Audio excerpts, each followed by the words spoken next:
A Beacon in the Dark by Noha Ijiachi. Chapter 32. 4 and 20 dead burns. They bleed upon the nest. Ochako's first day working for Ryuku's office had been quite something else. Both her and Tsuyu had been extremely grateful to the woman for giving them a chance, as much as they were toward Hado-senpai. That has been so kind as to introduce them to her. The battle they ended up getting involved into was nothing quite like Ochako had experienced yet, and she felt a tiny bit proud of herself and Tsuyu for the way they fought side by side, capable of keeping calm and collected as a hero should. They ended up coming back to the dormitories fairly late, way past their curfew, although they thankfully won't suffer any consequences as they were excused due to their internship.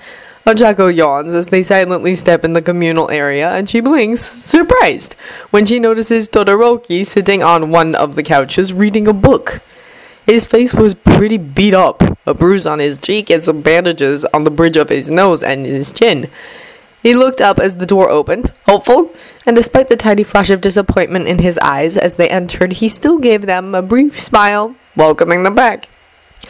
Midoriya hasn't returned yet, I take it? Ochako asks, not having any difficulty imagining why Todoroki looked disappointed for a second. No. He sighs, scratching his head. He put down the book, rising to his feet.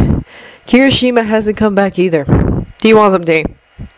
No, thank you. I think I'll go straight to bed. I'm beat. Ochako replies, yawning again. I would like a cup before going to sleep, Tsuyu says instead with a little ribbit. Thank you, Todoroki. He nods at her with a tiny smile before going for the kitchen, not before wishing good night to Ochako. She answers in kind, waving at the both of them. As soon as she slips in her bed, she falls asleep instantly. When she wakes, she still feels a bit tired, but it can't be helped. She probably will miss lessons in the future due to the internship, so she really can't afford to skip school when she's not out there at work. She sleepily slides in her school uniform, and when she gets downstairs, she sees that most of her classmates are already there having breakfast. Kirishima is surrounded by an excited little group, chatting loudly about his first day of internship. Before Ochako could approach them to listen in, curious to know what Kirishima was up to yesterday, Todoroki appears from behind her, a frown on his face. Good morning, she says out of habit, before adding, Is something wrong? Izuku isn't in his room, Todoroki replies. I went to bed pretty late yesterday, but he still hadn't come back when I did, and I can't find him anywhere. Oh! Ochako blinks, feeling a little sting of worry in her chest. I'm sure there's nothing to be worrying about. I mean, if he came back so late, maybe he ended up working on something big. Maybe he's reporting to All Might or Aizawa-sensei, right? Todoroki sighs, carding a nervous hand through his hair. I guess you are right. I'm probably just worrying too much. They eat breakfast side by side, some classmates excitedly showing her the articles that popped up overnight about her and Tsuyu's fight yesterday. But despite what she said, and the distractions that came her way, she can't help but feel something dark squirm in her stomach, a feeling of dread biting inside. You're just a bit stressed after your exciting day yesterday. Don't be ridiculous, she tells herself. There's nothing to worry about. It became clear soon there was a lot to be worrying about. That dread only grew stronger as the day went on and Midoriya's desk stayed empty. Aizawa-sensei didn't show his face either, and neither did All Might. President Mike seemed to have picked up the role of homeroom teacher for the day during their afternoon exercise with 13 at the USJ, and despite his usual loud attitude, it was clear to Ochako that he was keeping something secret. They were sitting in the communal area, having pushed 2 tables together to have enough space for the whole class to sit face to face. The only one missing, Midoriya aside, was Ida, that took onto himself to go to the teacher's office and see if he could gather some info about what was going on. Midoriya's doing his internship with Night Eye, right? Sero asked as he kept sliding a finger on his phone. I can't find anything in the latest news regarding that area. Doesn't seem like anything happened yesterday, just a little accident that involved some cars, but...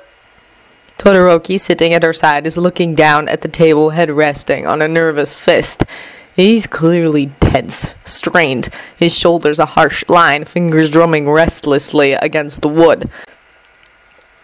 Ochako really can't find in herself any word to try comfort him. The both of them are very aware of the way Midoriya seems to attract trouble to himself like a magnet. When the entrance doors open, they all turn, holding their breath. Ida enters, Aizawa-sensei by his side. Ida looks pale, eyes casted downward under the lens of his glasses, a crease between his eyebrows. Aizawa-sensei doesn't look any better. He's pale as well, the dark circles under his eyes more deep than usual, suggesting he didn't get a lick of sleep the past night. Midoriya has currently been declared missing in action, Aizawa-sensei says in a low, tense voice, not bothering with preambles. Shoto is pretty sure he either couldn't remember how to breathe anymore or that a hole has opened in his heart. The whole day he had this unpleasant sensation somewhere in his chest, this feeling of uneasiness that he tried and failed to stifle. It only grew and grew as the day went by, as Izuku's phone did not ring when Shoto tried to call him, as his texts went unanswered. It became so heavy, this feeling, that Shoto had to focus on breathing as the entire class sat around the tables, discussing and trying to guess what could have possibly happened. He had to focus because if he didn't, he just felt like his lungs stopped working. After Aizawa-sensei's declaration, some of his classmates shoot up from their chairs, voices and questions raising with them. Aizawa-sensei holds a hand up, immediately gaining back silence. As this is an open case that's being investigated, there's not much I can tell you, he says, deadly serious. So listen to me well. We have reasons to believe Midoriya is alive, and that those responsible for his disappearance want to keep him as such.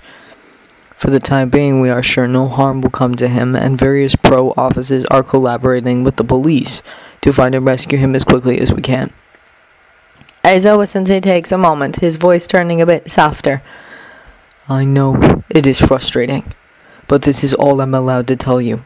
I am personally involved in the investigation, and I promise you everything possible is being done to find him. For now, I have to ask you all to please keep calm and don't do things that will put you in trouble or even jeopardize the operation. Am I clear? Shoto doesn't need to ask to whom Aizawa-sensei is talking to. He might as well have stepped right in front of Shoto and told him straight up to not do anything idiotic. A frustrated general murmur of, "Yes, sensei," replies to him. We will keep you informed if something changes. For the time being, President Mike will cover my duties whenever I will not be available. That's all. Aizawa-sensei sighs, carding a hand through his long, messy hair. I have to go now. You all stick together. When he leaves, Ida stands in the same position for a few seconds before moving, tense as a violin string. He steps near Shoto, that feels as if he's frozen on his chair, looking down at the floor but not really seeing it. His heart is beating painfully in his chest, cold sweat collecting on his forehead. He's missing. He's gone. He might even not really be alive anymore.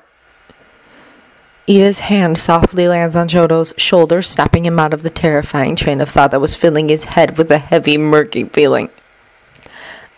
I'm sorry, he says, voice barely above a whisper, fingers gently squeezing. A knot immediately forms in his throat at that, because suddenly it's real. Ida saying that made it real.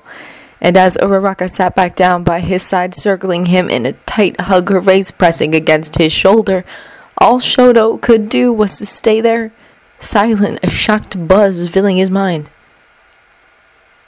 Izuku is gone. A sort of sad acceptance seemed to have taken place into Toshinori's heart as he climbed the stairs. Maybe it was the fact he was supposed to go to the office in the first place, although for very different reasons. Young Midoriya gave him a lot to think of, and what he said regarding Toshinori's fear of facing his and Night Eye's past had been nothing but the simple truth. Toshinori was supposed to be a role model for his young pupil, or at least it was the way he felt. He wanted to be a role model for him, and his refusal to face his shame, especially after he kind of pushed Midoriya toward the idea of reconciling with young Bakugo, felt more than a bit hypocritical.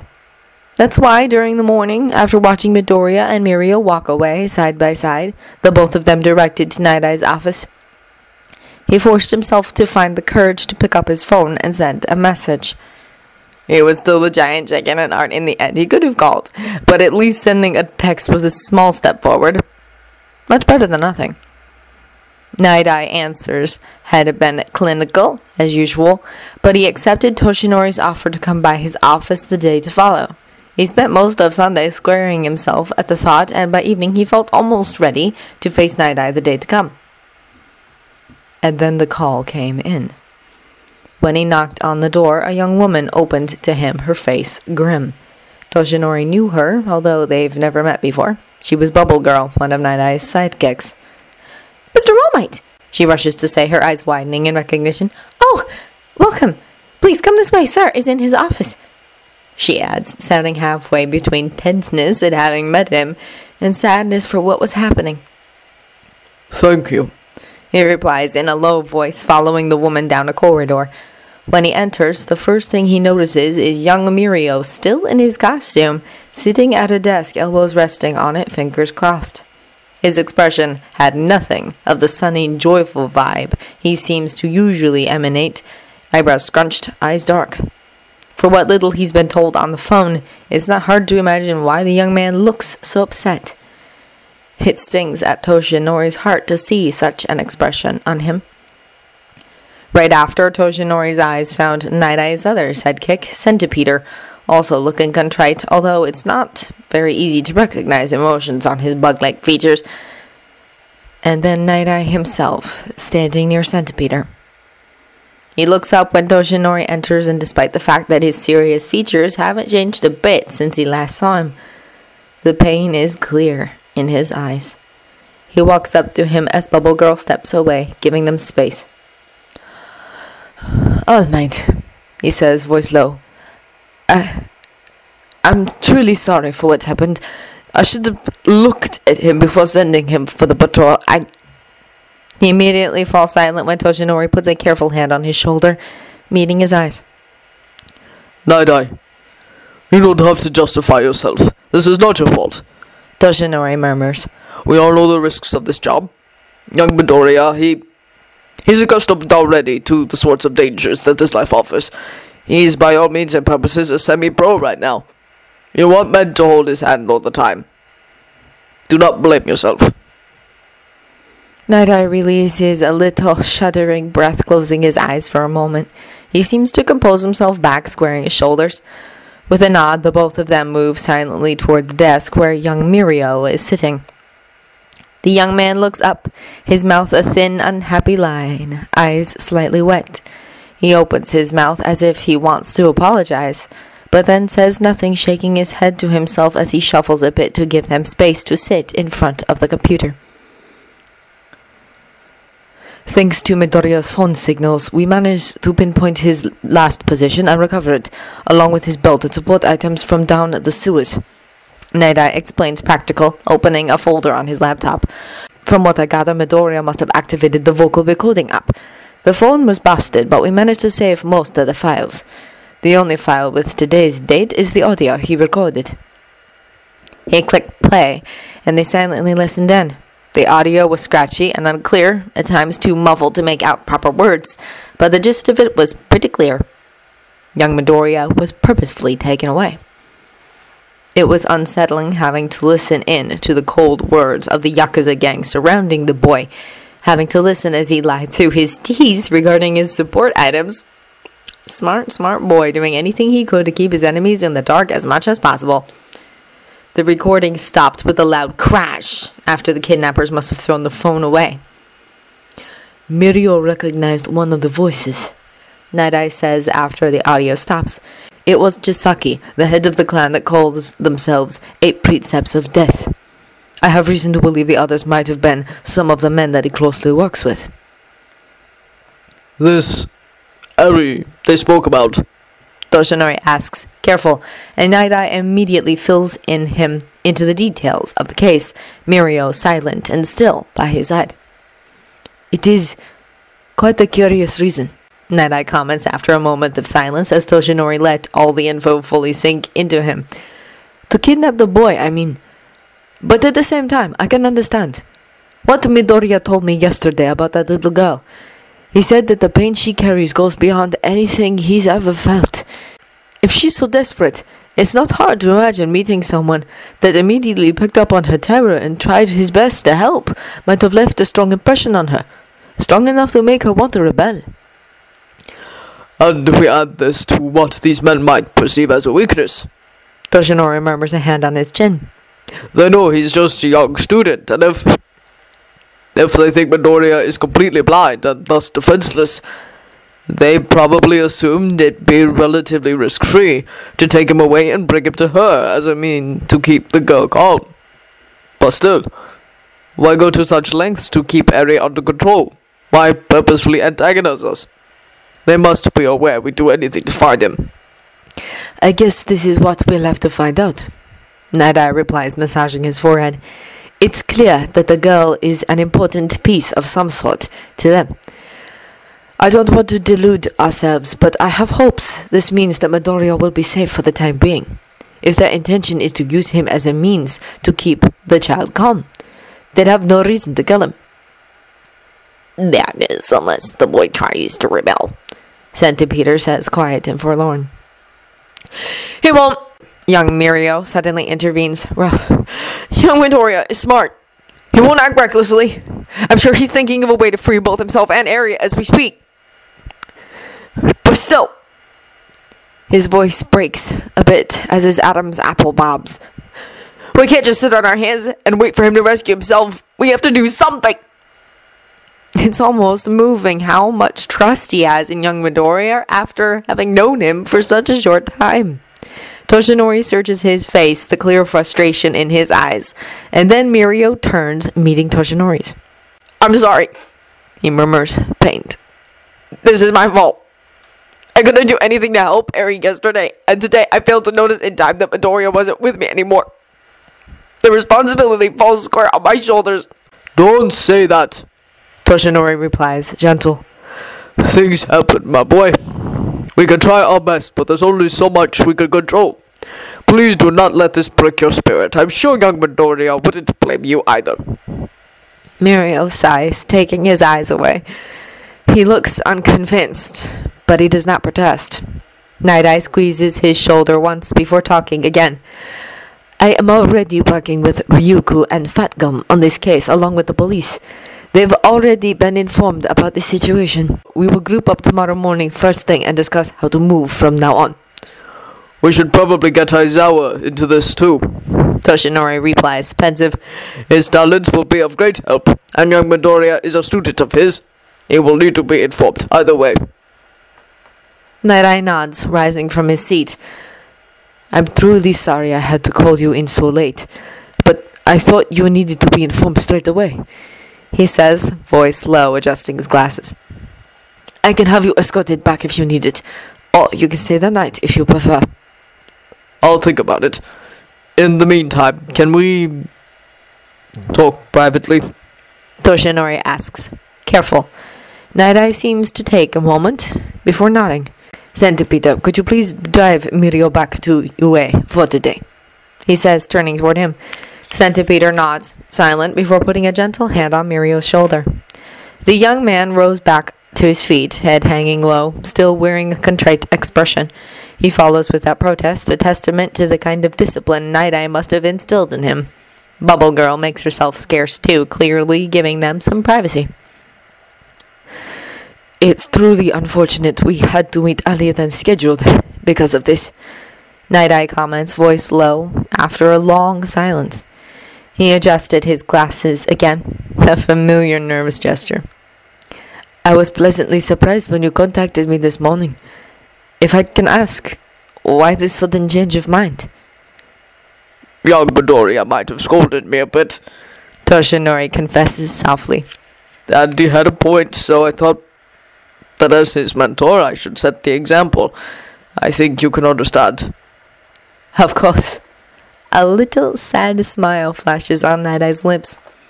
He is quite surprising, I have to admit. I might have been excessively cruel to him, and might need to test him. He's pretty strong-willed. He can take some hits. Toshinori says, distractedly dragging away a tuft of blonde hair from his face. He seemed to be quite impressed by you too. I'm glad you accepted to take him under your wing.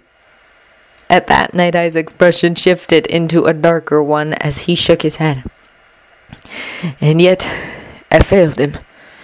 Much like I failed you. Toshinori flinches at that, a sting of pain in his chest. He shouldn't have let so much time pass. He should have tried to reach out much sooner. Please, don't say that.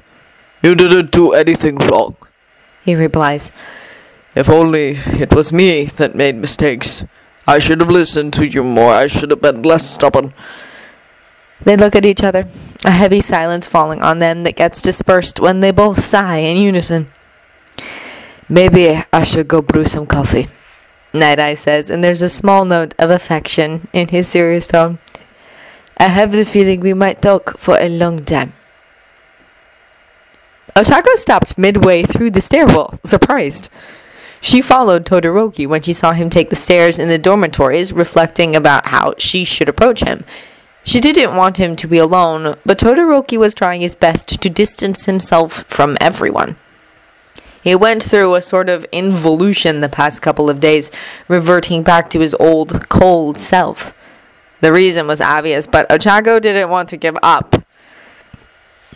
Todoroki needed support now more than ever, and she wanted to do anything she could to be there for him. When she kept climbing the stairs, noticing that suddenly Todoroki's back disappeared from her line of sight, she frowned. She turned back, confused, to climb back down, and then when she got back to the second floor, she stopped, taken aback. Todoroki is standing with his back against the door of Midoriya's room, head hanging low, hands pressing against the wood behind him. The scene was enough to send a painful jolt through her chest, as if an arrow just pierced her heart. She approaches, careful, stopping a couple of steps away from him. She tries to say something, but words fail her as she nervously fidgets with her own fingers. I forgot my literature book in there, Todoroki says, voice rough and tone flat, not turning to her. I don't have the courage to enter myself, goes unspoken. I can get it for you if you want, Ochako says back after a long silence, low. Todoroki nods, still not looking at her, stepping aside to stand near the little plaque with Midoriya's name on the wall. She enters so carefully, one might think she's stepping into a morgue. Midoriya's room is silent, his bed untouched, and Todoroki's book is on the nightstand near Midoriya's clock, as if he was reading it before falling asleep with Midoriya and left it there. The semi-closed blinds plunge the room into a strange, almost delicate lighting. Every object looks still, as if they are waiting for their owner to return. She doesn't linger too much on the details. Midoriya's recorder plugged into recharge, a shirt messily left hanging on the backrest of his chair, a pair of flip-flops, one of which was turned upside down at the foot of his bed. Grabbing the book and then exiting the room, she takes a deep breath once out, turning toward Todoroki. He's still standing near the plaque, palm sitting on the wall as his index finger silently traces the bumps of the braille letters on it. His eyes are distant, scarily empty, and he seems to take a second to realize that Ochako got out the room, taking his hand away from the plaque as if he was doing something shameful. Thank you, he says, barely above a whisper, avoiding her eyes with his dead-looking ones as he takes the book back. When he turns and walks away, Ochako doesn't try to stop him. There isn't anything right now that Aizawa wants to do less, if he has to be honest. Things are bad enough as is, but he has a responsibility to uphold, and so he follows. Silent.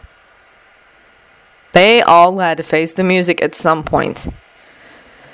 They go down the stairs, the agent that called him and Toshinori ahead of them. Neither of them said a word during the brief walk, and when they opened the door and entered after the agent nodded toward the small room, Inko Midoriya immediately turns to them. Aizawa expected tears, which would have been understandable. He expected a trembly voice and despair and fear in her eyes. What he found himself facing was definitely new. Inko Midoriya was a short, plump woman, even despite the amount of weight she lost to distress. The lines on her face that became remarkably deeper in the really not so long time since the start of high school betrayed her age more than anything else. She was hardly an imposing presence, her meek, shy attitude usually making her look as unassuming and unthreatening as possible. But the person they were facing now was anything but. Both Aizawa and Toshinori found themselves flinching and shrinking in front of this woman that all of a sudden seemed to be made out of steel and contempt.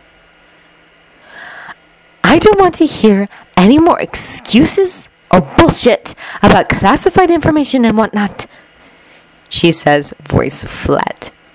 You sit down and tell me what happened to my son, down to every little detail. Now.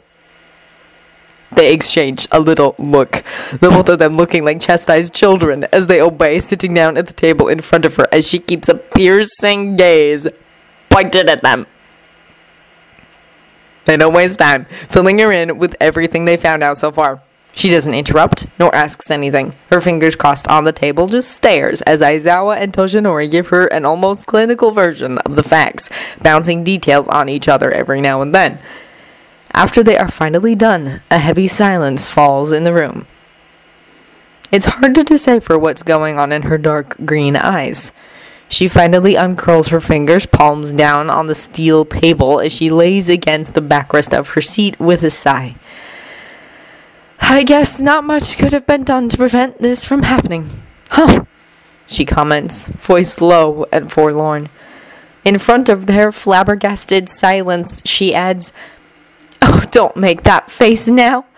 I've taken my choice the day I let Izuku keep attending UA after Camino Ward. I accepted the consequences of that choice that same day. Maybe this kind of somber acceptance was even worse than it would have been to see her cry and scream. That at least could have been almost easy to deal with. But this? The pain of a mother that already reached the tipping point and fully embraced the possibility her son might not come back? This was not something either of them was truly equipped to deal with. Aizawa launched a little look at his left, but Toshinori looked just as lost as he felt. Theirs was a not small amount of shame in his expression, too, a hint that his self-doubts regarding the choice to trust one for all in Midoriya's hands never really left him.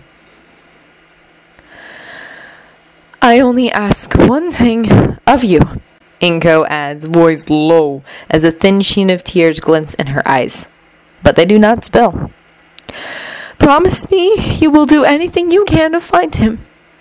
And the girl, too. A pause. I don't think Izuku will ever forgive us if we don't do everything we can to help her.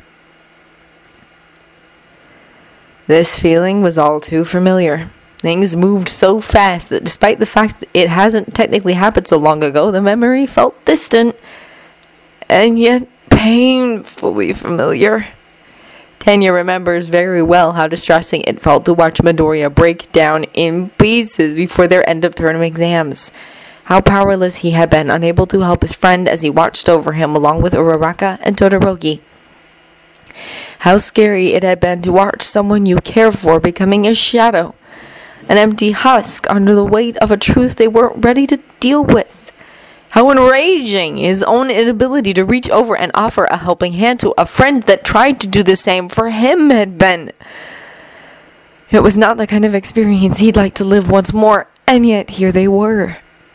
It was as if Todoroki surrounded himself with a wall. He barely talked anymore, distant and standoffish, much like how he had been at the start of their school year.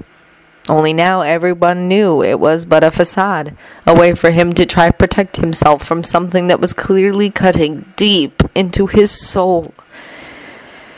Things were scarily similar, only with a slight change of role. Now, along with Tenya and Uraraka, Yaoyorozu seemed to have picked up the role of watcher, as they stuck close to Todoroki, trying to make him feel better, even if just a tiny bit. Trying to let him understand that they were there for him.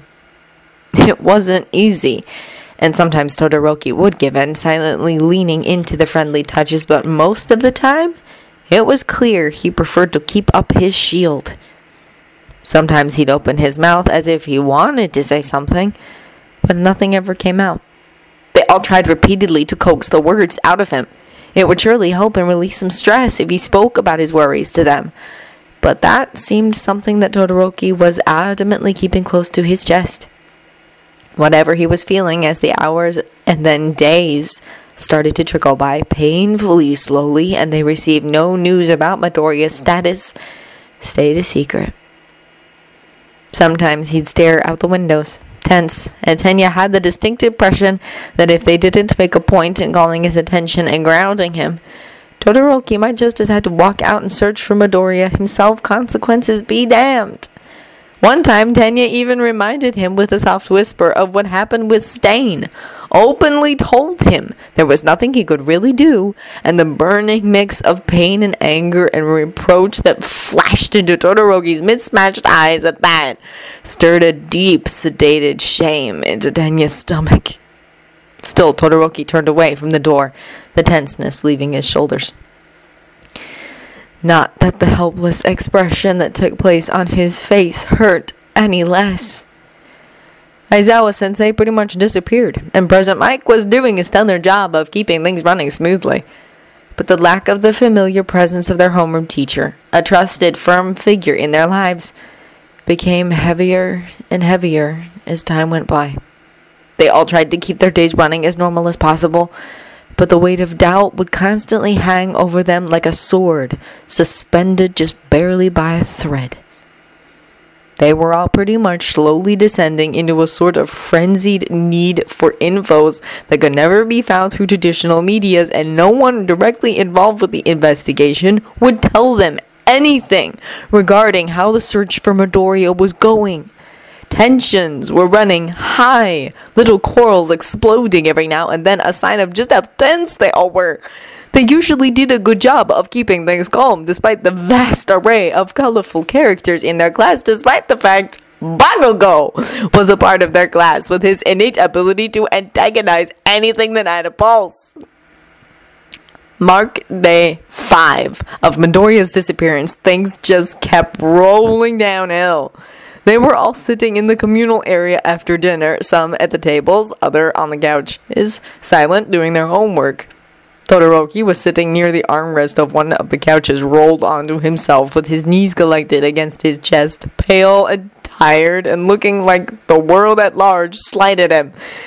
He was reading one of their literature textbooks, or so he would appear to be doing, if it wasn't for the fact that his eyes were fogged over and unmoving. He was clearly deep in thought, and Tenya couldn't help but keep launching little worried looks in his direction every now and then. Todoroki looked like he was towing the tipping point, and Tenya, Uraraka, and Yaoyorozu more than once found themselves privately discussing in hushed tones about how worried they all were in the past few days, about how all they could do apparently was wait for Todoroki to break. How they were pretty much just waiting for the explosion at this point, since Todoroki refused to speak to them about any topic that wasn't schoolwork. Something had to give sooner or later, and for how much it pained three of them, they just sort of found themselves silently agreeing on keeping an eye out for their friend, ready to support him when he'll finally crumble under the weight on his shoulders. What Tenya did not expect was how that explosion came to be. He hears the soft buzz of Todoroki's phone in his pocket that seems to shake him out of his deep musing. He takes the object out, swiping a thumb on the screen, and then looks. And looks.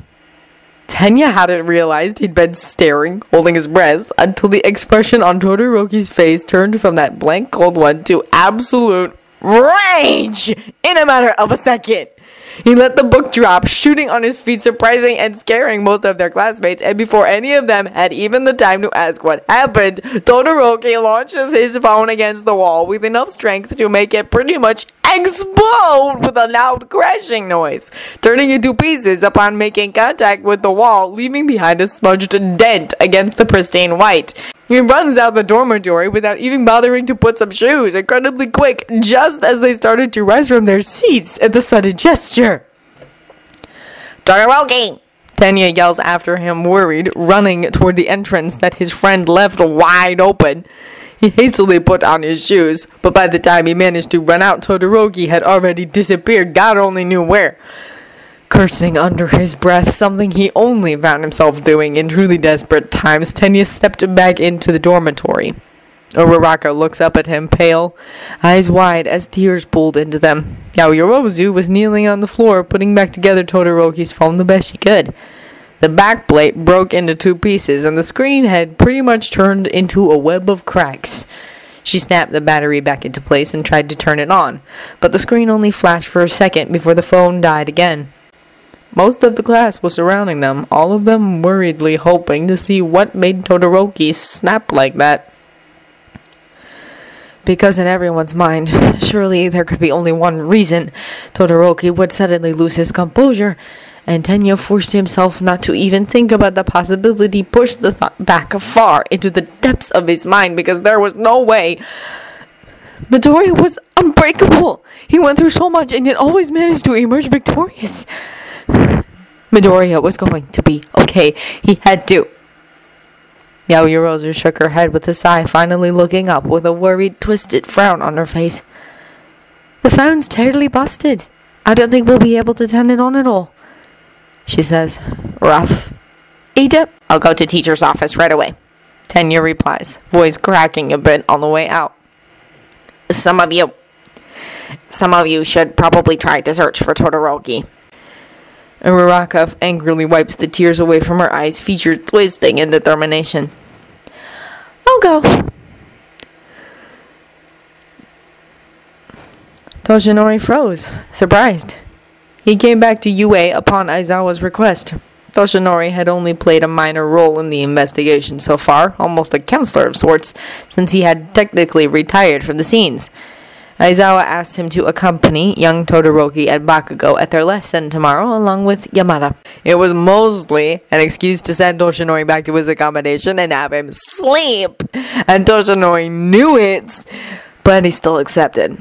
There wasn't much he could do to help, and the slow process of info gathering was wearing him down. They had too many questions and not enough answers, and the past 5 days seemed to pass by in a flash and like a slow crawl at the same time. The worry for young Midoriya eating them away from the inside. So here he was, walking up toward the teachers' dormitories and freezing in surprise when he notices the familiar figure leaning against the wall near the entrance, as if he was waiting. Young Todoroki turns his eyes up to him. He's pale, scarily so, eyes burning with something indefinable. They watch each other for long seconds, and his mouth opens and closes a couple of times as if words are failing him, before his mismatched eyes fills with tears. Toshinori feels something crash in his chest. Maybe he can't help but wonder as he watches young Todoroki's features twist in pure despair, the tears rolling down his cheeks as his eyes seem to betray him, and he slides down on the floor, sobbing. This is how a heartbreak feels like. Toshinori carefully approaches, haphazardly abandoning his little suitcase on a side as he kneels in front of the boy. He hesitates, but for a single second, before enveloping him in a hug. Young Todoroki tenses for an instant, another sob wrecks him, and then his trembling arms circles Toshinori's shoulders as he finally releases all his pain, wailing against him. When he puts down the cup of steaming tea on the coffee table in front of the boy, he still doesn't move his face away from his knees. He looks so small like this, coiled on himself, like the kid he truly is at the end of the day.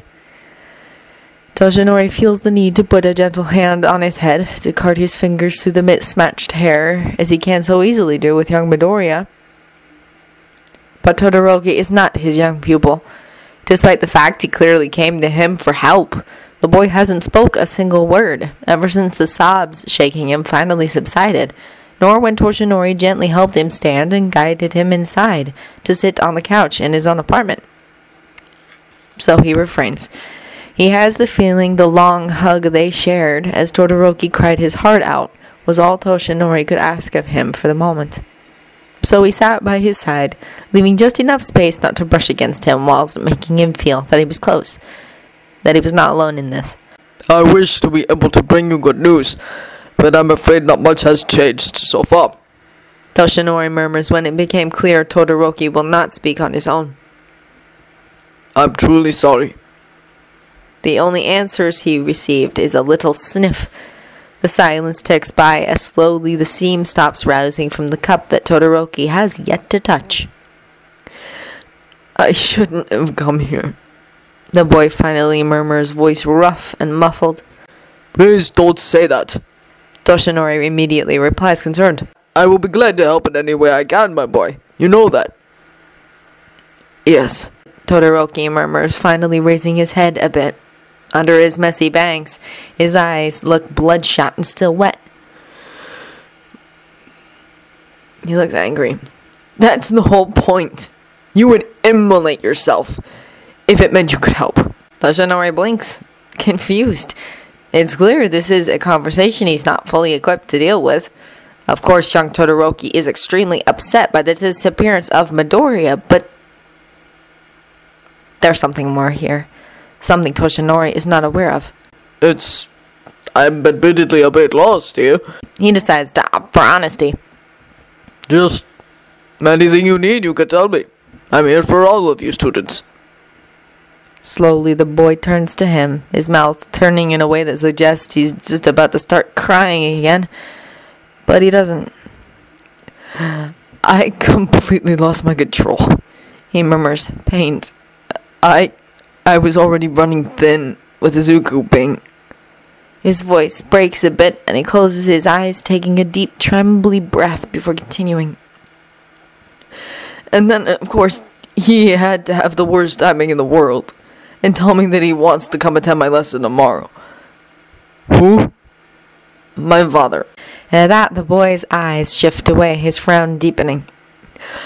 I don't want to face him tomorrow. Things suck enough as it is. I just can't stand the thought. That's really not surprising at all. Toshinori already had an inkling that the relationship between Endeavor and his son was strained at best after what Endeavor told him during the sport festival, after witnessing how young Todoroki clearly refused to use his left side until Midoriya came and dismantled that wall. The boy telling him this only makes him think that strained is not quite the right word. It's clear that something is deeply, severely wrong between father and son. You will have to dig a bit deeper into this, but now it's not the moment. Young Todoroki is already miserable as is and doesn't need to be put under cross-examination by Toshinori for now. I understand, He murmurs, reassuring. I was tasked with accompanying you and young Bakugo to your lesson tomorrow along with Present Mike. I could stall him if you don't feel like seeing him. Would that help? Immediate relief seems to take place over young Todoroki's face, although it doesn't quite manage to erase the deep pain that seems to have taken permanent residence in his eyes. Yes, please. He exhales. I will be doing that then. Toshinori reassures him, and when he puts a hand on his shoulder, the boy doesn't retreat. Boy, I'm sure you are already going through a rough time, so I will not ask. But I want you to know that if you need to talk about anything at all, my door will always be open. Okay? Okay. Young Todoroki whispers, eyes searching Toshinori's face. After a long pause, he adds, Can you really not tell me anything about Izuku? Toshinori's frown deepened as he sighs. There's nothing I wish more. But I'm afraid not. he murmurs, honest. The investigation, it's still going, and we're gathering info, but the people responsible for young Midoriya's disappearance are very careful. We cannot risk making any move and endanger him until we are 100% sure where to hit. I'm sorry. A fresh wave of tears collects in the mismatched gaze, but they don't spill. Todoroki nods his understanding, his mouth a thin line. He turns away, hands shifting to hug himself almost childishly. He takes a long moment before shifting again to take the cup of now lukewarm tea between his slightly shivering hands, taking a sip. Only when he's done drinking, he murmurs, I should go back to the dormitories. I must have scared my friends. They are probably very worried. Do you want me to walk you back? Toshinori asks, low and gentle. Todoroki nods, adding a tiny, yes, please. All Might ends up only having to walk him outside the teacher's dormitory. As soon as they get out the door, they meet Uraraka, clearly worried. She probably came here in search of help, seeing how pale and upset she looks. Her breath itches in her throat, and she runs up to them, crashing Shoto into a hug with a little sob. Are you okay? You scared the crap out of us! She exhales, her voice broken, not letting him go. What happened? The questions seem to be addressed to the both of them rather than just Shoto, and in that moment he realizes just how his little freak-out must have looked to the rest of the class. None of them have any idea of his relationship with his father. Izuku is the only one. Izuku. That's still missing, making Shoto feel like his soul is being torn apart. A pain that's clear to everyone's eyes. And Shoto freaked out in front of them. What kind of conclusion they must have reached seeing Shoto react in that way. I'm sorry, Shoto murmurs, gently pushing her a bit as to look in her eyes. I got some bad family news, and I guess that was enough to push me over the edge. Oh, Uraraka says, blinking, her eyebrows twisting in worry. Oh, Todoroki, I'm so sorry. She surprises him when she put a gentle hand on his cheek. Are you... Well, you are obviously not okay, but... I'm a bit better. He knows that she will understand what he really means. I'm sorry, I must have scared you all. You probably thought that something happened to... He trails off, unable to finish that sentence as a knot grabs at his throat. It's okay, don't worry about it, she promptly replies, a little sad smile pulling at her lip. She takes her hand away after that, and Shoto is surprised to realize how much he wanted that contact to stay where it was. She takes out her phone. If you want to come back to the dormitory, I can tell the others to give you space, okay? Thank you, he murmurs before turning to All Might. And I guess I will see you tomorrow, sir. I can go back with Uraraka. All Might nods, blue sunken eyes glinting with a smudge of affection through the fog of worry the man must be battling with. Okay, I will be seeing you tomorrow, he says, gentle, before adding a little... Try to sleep a bit. Shoto can only nod back, as does Uraraka when All Might meets her eyes. She hooks an arm around Shoto's as they turn to walk back, silent for a bit while she sends some texts. Your phone is utterly destroyed. Momo tried to salvage it, but there was very little she could do, Uraraka suddenly says, subdued. I'm sorry. I don't know why you are apologizing. It's my own fault. Todoroki, you know what I mean, she sighs. I wish you could have confided in us instead of bottling everything inside until you couldn't anymore. Shoto doesn't reply, hanging his head low. Uraraka's arm still hooked around his drags him a bit closer. I'm serious, she whispers, pained. We are friends, aren't we? Of course, Shoto murmurs, unable to meet her eyes. I know that everything is horrible right now, and I won't offer empty platitudes, she continues when Shoto doesn't add anything else. But at least you can share this weight with us.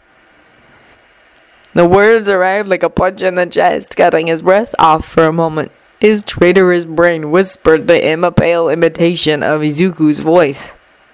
So please, from now on, remember that you can lean on me, that I'll help carrying that weight, okay? He closes his eyes when the tears sting in them, threatening to fall once more. It's like everything around him is dead set on triggering the memories of his voice and his touch and his presence. Memories that left him breathless and in pain every time. He just wanted to crumple down and scream. He just wanted to hug Izuku once more and never let him go ever again. I miss him. He sobs, broken, the tears winning the battle again, falling down from his eyelashes. I know, Uraraka whispers, sounding on the verge of tears herself. She turns, guiding him in a hug. They stood a long time on the stone-paved path, only the sound of rustling leaves around them as they quietly cried in each other's arms. Kirishima turned, surprised, when Ochako called out to him. Oh! Are you out too today? He asks, attempting a cheerful tone and mostly failing. None of them have been able to really let go of the worry in the past 5 days, not even for a minute, and Ochako can see it in Kirishima's eyes the same she can see it in everyone's gazes. She attempts a smile, then miserably fails, as they fall by his side, walking toward the main gates. Me and Tsuyu got called for some kind of meeting by Ryuku. And you? On duty today? Apparently there is something Fatcom wants to discuss with me and Amajiki-senpai, he answers with a shrug. They walk in silence after that, directed to the train station. It was early enough that the last traces of the morning rush hour still showed, but late students hurrying to their respective schools and businessmen nervously glancing at the time on their phones.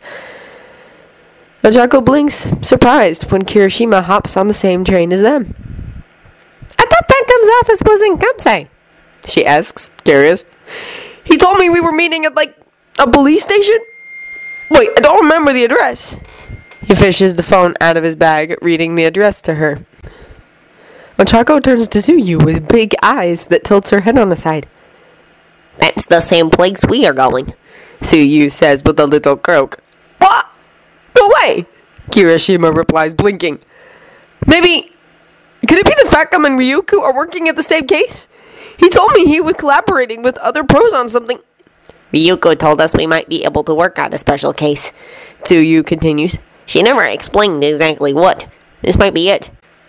They spend the rest of the way discussing in hushed tones, trying to imagine what the case could possibly be by sharing their own experiences on the job. But by the time they arrive at the nondescript building, they still have absolutely no solid idea. But something becomes immediately much more clear as soon as they enter the big room that's already full of pros. Ochako gasps, heart painfully beating in her chest, when her eyes find a certain someone. Aizawa-sensei? The man turns to them, blinking. He looks rougher than usual, his already usually unkempt stubble even more out of control. So they called you in, huh? He says low. Ochako turns just slightly, meeting Kirishima and Tsuyu's eyes. They look just as aghast as she feels the realization of what Aizawa-sensei's presence could possibly really mean crashing into them. Aizawa-sensei's steely gaze softens as he nods toward another set of doors down the room. Let's go. There's a lot to talk about. The amount of info that was unloaded on them made Ochako's head spin. There was so much to unpack. This Yakuza group, the quirk-erasing drug they seem to be producing, the fact that they might be making said drug out of a poor girl's body, the girl that Midoriya and Mirio-senpai met and could not manage to save, the girl that seemed to be the reason for Midoriya's disappearance.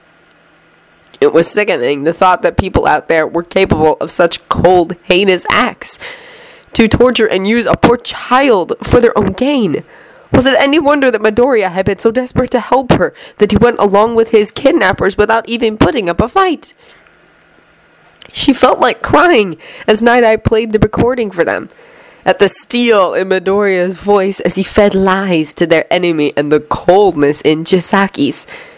Night Eye filled them in, down to every little detail, with all the info that had been gathered so far.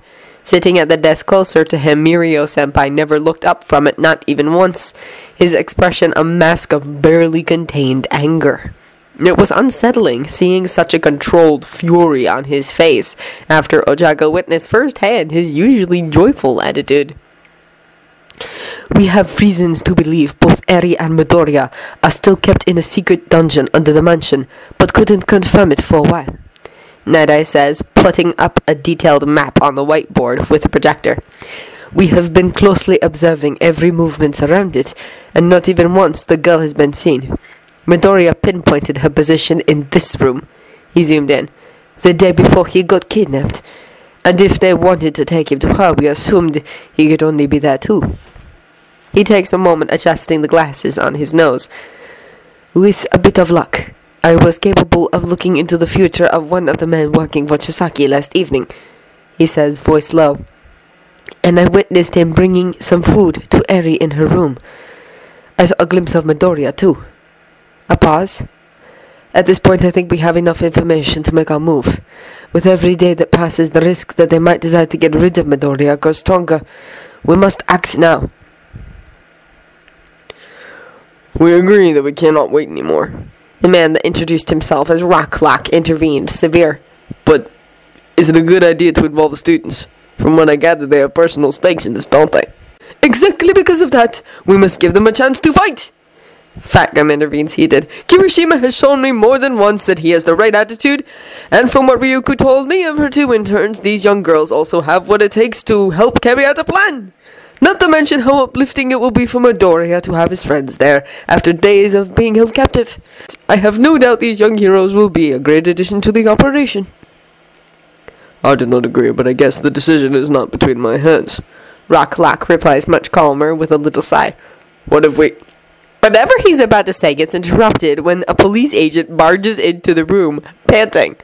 Midoriya was seen escaping from the mansion with the girl, the agent says, frantic. He's on the move! The situation is more than a little tight as they squeezed in the police van. Fat Gum immediately takes the wheel, Night-Eye crammed by his side as Aizawa, Ryuko, and all the intern students sat in the back seats. Fat Gum was a skilled, experienced pilot, so Aizawa left the driving to his hands as he leaned over to observe the laptop sitting on Night-Eye's legs, Togata Mirio doing the same with a dead serious expression on his face. Communications kept cascading in as they drove well above the speed limit, getting closer to the area of interest, the agents reporting any sight of the boy. Night-Eye murmurs under his breath, adding all the positions Midoriya seems to be passing by on a map. One of our agents tried to stop him, but Midoriya attacked immediately. The voice came once more through the radio. He's too fast! He attacked? Ryuko wonders, worried. Why? Could he maybe be under some sort of control? We don't fully know the range of quirks the members of the clan have at their disposal, after all. There's a moment of silence, only filled by the rumble of the engine going full force in the background, before Kirishima intervenes from the back with a low voice, frowning deeply. I don't think that's it, since he's escaping with Eri, he says, sounding worried. But, if you think about it, they might have used that quirk-suppressing drug on him. It would be a logical step. I mean, if I was a villain, it's what I would have done. A pause. And if they did use the drug on him, this means Midoriya might be truly and fully blind right now in what he knows is enemy territory. He has no idea who he can trust. Of course. Night-Eye agrees distractedly, putting down other pins along the map. Mirio, look at this. The young man leans in even more, frowning as he examines the series of pins, before realization seems to dawn in his eyes. He's trying to get back to the office, he says, breathless. The one place he knows he will find allies. I agree with Red Riot. Night-Eye adds, grim, picking up the radio receiver from the dashboard to communicate to the other pros that were driving right behind them. Right now we have to assume Midoriya is trying to get to my office. He cannot use his quirk and is fully blinded. He is desperate enough to attack anyone that tries to approach him and Eri. We'll have to be careful. Fat Gum took a speedy curve, jostling them rather violently. As soon as they managed to find back their balance, a new report came in. Chisaki and his men have been seen on the move too, right now, the agent reports, voice like steel. They seem to be chasing Midoriya and Eri. Damn it. Aizawa hisses under his breath. Fat Gum. On it? Fat Gum replies angrily, stepping on the gas some more. There's the stench of burned wheels when they pour out of the van in front of the police agent, frantically waving her arms at them, stepping into the street as the last civilians are being hastily evacuated. The destruction seems to be going straight for them, little columns of smoke rising in the air like a series of signals that led right to that street. Midoriya suddenly emerges from an intersection all the way down the road, frantic, the little girl firm in his arms, her small hands hanging onto him desperately. He's barefooted, blood and dirt stuck to the soles of his feet. He's wearing a nondescript pair of gray sweatpants and a faded black shirt that clings on him drenched in sweat, countless bruises rising all along his arms and on his pale face. There are blood stains on his left thigh and right shoulder, too, the cloth ripped where he clearly took some hits. Desperation is painted all over him as he runs, weak flashes of green lightning rising along his body. Chisaki and a large group of his men follows after a handful of seconds, impossible to be mistaken with anyone else with their masks. Chisaki is yelling something furiously, impossible for them to hear, too far still, despite the fact they all made a dash toward the boy that's right in the middle of the two groups. Pro-heroes in front of him, villains behind him. Suddenly, Chisaki slams his palms on the concrete that rises under the boy's feet. Midoriya trips and falls, losing his grip on Eri that rolls forward with a cry away from him. Eri! Midoriya yells, anguished, rising back up on his feet and arms stretched towards her. The asphalt shifted once more, turning into a deadly pointed spike that pierces right through Midoriya's chest, surprise passing on his face for a second, before his eyes seem to get foggy and his expression goes slack. He doesn't make a sound, a silence so deep it seems to be enveloping them as they watch the spike retreat, leaving behind a bloody hole in his chest. He falters a couple of steps forward, blood suddenly rolling down from his slightly parted lips before he falls without a single noise. His arm is still stretched forward, as if he wants nothing more than to reach the horrified girl kneeling just a couple of meters in front of him. But when she crawls up to him, sobbing, and takes his hand, he does not move.